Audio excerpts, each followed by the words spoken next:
Keturunan Sunan Kalijaga yang dihukum mati, Sunan Panggung Sufi Tanah Jawa.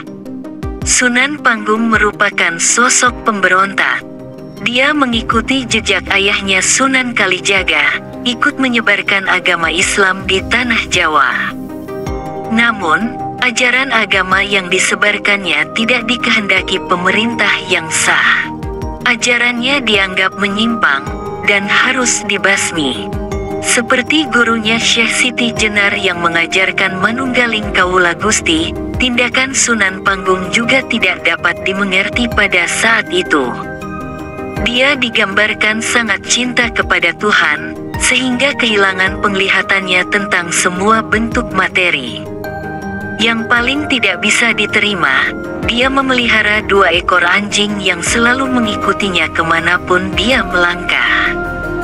Anjing itu diberi nama Iman dan Tauhid. Bahkan, setiap dia salat Jumat, kedua anjingnya ini selalu dibawa masuk ke dalam masjid. Tindakan ini dianggap tidak sopan dan sembrono, karena melewati batas pemahaman masyarakat. Para wali pun gusar dengan kelakuan najis Sunan Panggung. Mereka lalu meminta penguasa Demak, Sultan Trenggana untuk menjatuhkan hukuman bakar terhadap Sunan Panggung. Putusan pun akhirnya dijatuhkan.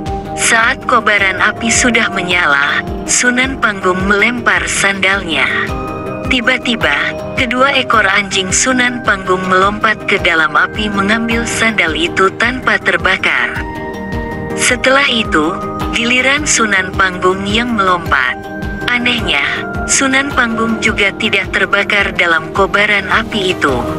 Di dalam kobaran api itu, dia malah menulis sebuah suluk Malang Sumirang. Suluk ini bercerita tentang kelahiran dirinya sendiri. Setelah selesai menulis, dia keluar dari kobaran api tanpa terluka sedikit pun. Bajunya pun tidak terbakar sama sekali, utuh seperti sedia kala. Suluk itu kemudian diserahkan kepada Sultan Demak, lalu pergi bersama Iman dan Tauhid. Setelah berabad-abad kemudian, suluk itu tetap hidup dan terus dirujuk. Salah satunya dalam Serat Cabolek. Suluk itu disalin dan dicetak.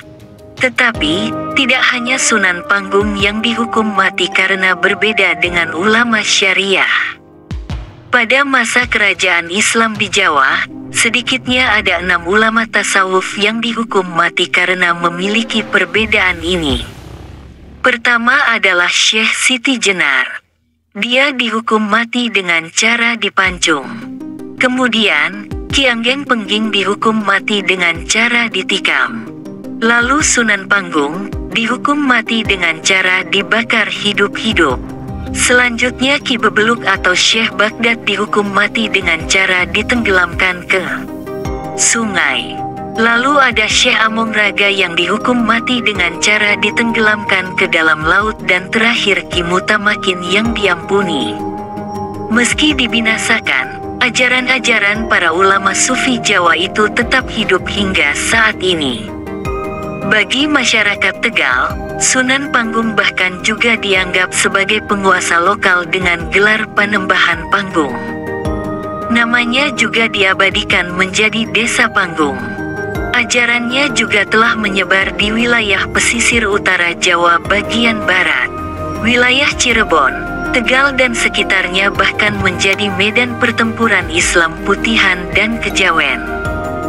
Dalam pertarungan itu, tidak selamanya Islam Putihan menang. Islam Kejawen mengalami masa jaya dengan ajaran Manunggaling Kawula Gusti pada masa kerajaan Islam Pajang yang didirikan oleh Sultan Hadiwijaya. Artikel ini telah diterbitkan di halaman sindonews.com pada Jumat, tanggal 1 April tahun 2022 pukul 5:01 waktu Indonesia Barat oleh Hasan Kurniawan dengan judul Sunan Panggung, Sufi Tanah Jawa yang dihukum mati karena dianggap sesat, halaman 2. Untuk selengkapnya kunjungi https://daerah.sindonyus.com/red-miring-29 Sunan tanda hubung panggung tanda hubung Sufi tanda hubung Tanah Jawa tanda hubung yang tanda hubung dihukum tanda hubung mati tanda hubung karena tanda hubung dianggap tanda hubung sesat tanda hubung 164860686-10. Untuk membaca berita lebih mudah, nyaman, dan tanpa banyak iklan, silahkan download aplikasi Sindonyus.